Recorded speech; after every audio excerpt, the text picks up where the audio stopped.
Horses are clairvoyant. They're intuitive, extremely intuitive creatures, and they help us tap into our own intuition just by being around them.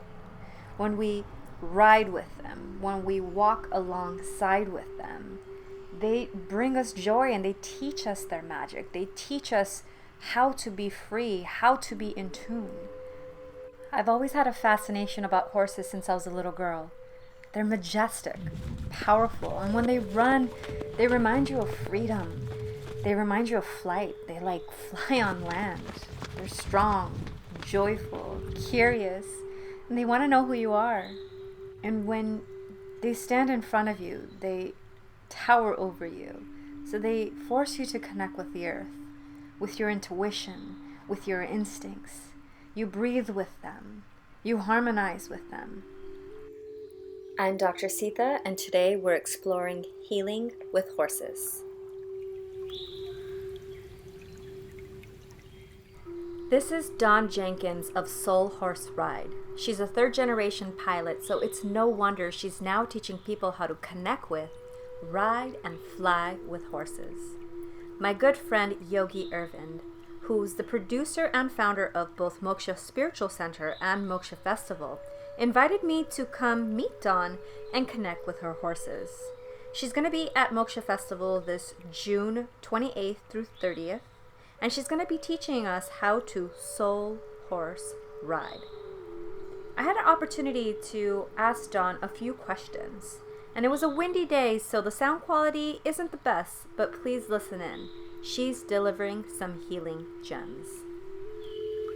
We're not just manipulating horses, we're connecting our souls with them.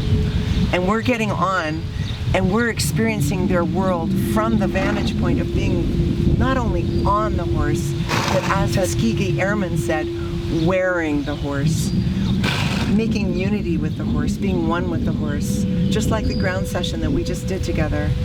It's getting to know the energetic of the horse and flowing with that energetic, and that's what's touching our soul. So it's not just a horse ride, it's a soul horse ride. You're going to be possibly at Moksha Festival? I hope so. Mm-hmm. June 28th and 29th, doing kind of like a horse healing therapy session. Yeah, kind of like an intro to horses if you've never really gotten to breathe with one. Most people are a little afraid of horses, rightfully so, because they're so big. But when you do what you guys just did with the horse comes into your zone and it becomes a relationship rather than a separated, ooh, you're different than me. And it becomes more of a melding. So that's what I'm after, is to give you just a taste of slowing down enough to really feel the horse's energy, feel his heart, and feel what he's capable of giving you and sharing with you. You know, this is so interesting because horses, as well as everything in life, is kind of like medicine. Do you feel that horses are medicine for the soul, like medicine that can actually heal? Yeah, they actually are for mine. Truly they are. But there's so much to learn about horses. In some respects, they're very dangerous. So you need an interpreter. That's where I come in. Someone who speaks the language. A horse whisperer. Someone who speaks the language, who can hold you by the hand and take you in and give you the experience. You need that person that's the interpreter there, that the animal trusts, that will then be able to give you that relationship window that you wouldn't normally have. So with the exercises we're going to do, we will establish ourselves as dominant. Now, we might think that's bad, but it's good in the horse world. Because in the horse world, the dominant one, I don't want to get between them because she'll try and bite him. I don't want to get in the middle. The dominant one has the respect of the herd. So when I take her out, he crawls for her and he wants her back. Even though she's mean to him every single day of his life, she loves her because she's what keeps him safe, because she's dominant. So when they see us as dominant, they see us as their safety zone, and then their instincts can come down and relax. The only way a horse can relax to put their head down like this is when their physiology is in their chill physiology.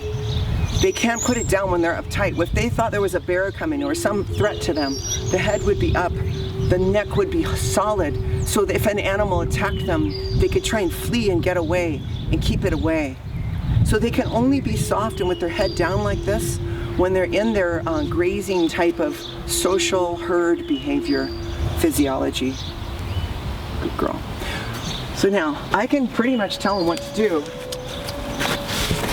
just like they tell each other what to do. I can get real emphatic. Look, she goes, okay, I'm out of here. Then he just licked and shook. That just said chill again. So I got big, he moved, and then I went, we're good, and he went, okay. So everything in the horse world is very fair, but it's not human. If we try and humanize it, we get in trouble. And a lot of people humanize it, and it's not human, it's horse. So right now, I'm just gonna let them run so you can see them and how beautiful they are. It has a giant electromagnetic energy field. So it will basically interact with us. So we want to put on our most relaxed consciousness and in-tuned consciousness when we're next to them, because we want that field to sync with our own.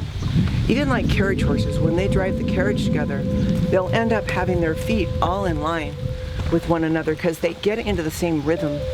So it's our goal right now to get into the rhythm of the horse. So in doing that, we have to clear our own space. That also gives me a chance to see whether I'm thinking about something else, which is not good when you're around a horse. You want to just be open to the horse, because if you're distracted, things can go awry because we're not fully paying attention. So I'm going to take a clearing breath. I'm going to go over, I'm going to take him off the tie, and I'm going to start doing some ground exercises with him first, because he's kind of a young horse. I didn't bring out my old horse for you, who's perfect. I brought out my little spicy guy, and because I thought he'd be more fun. So then I'm going to do some ground exercises, and we'll look to see the body language changes in the horse. Right now you can see he's a little agitated in that he's not just standing there, he's looking around, he's wondering why he's all by himself. And so I'm going to try and bring him more into me and paying attention to me. He's not paying any attention to me right now. So I'll do my clearing, I'll walk up. The two vocabulary language words that are most important with a horse, actually there's three. Number one, I'll breathe, he'll breathe. The other one is blow. It means everything's cool, everything's groovy, we're all fine. They should, when I blow, come down. The other is the snort. That's what they do to one another before they kick. That's their warning shot. So if he does something bad, I'll snort. Once I've snorted, I have to come back down and get my energy down. Come join us at Moksha Festival in beautiful Fraser Park for conscious music, yoga, and soul healing. This is sacred Native American Chumash land, and the energy of this space is perfect for healing and connecting with your divine self. I'll be teaching a workshop on Ayurveda and sexual health, and we'll be learning about plant medicines, food, and lifestyle to heal the mind, body, and spirit.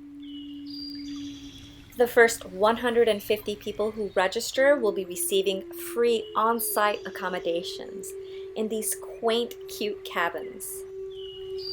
It's on a first-come, first-served basis, so buy your tickets now. Go to mokshafestival.com/SoCal and use the code Dr. Sita at checkout to receive a 25% discount. I hope to see you guys there. Until next time, be happy, healthy, and well.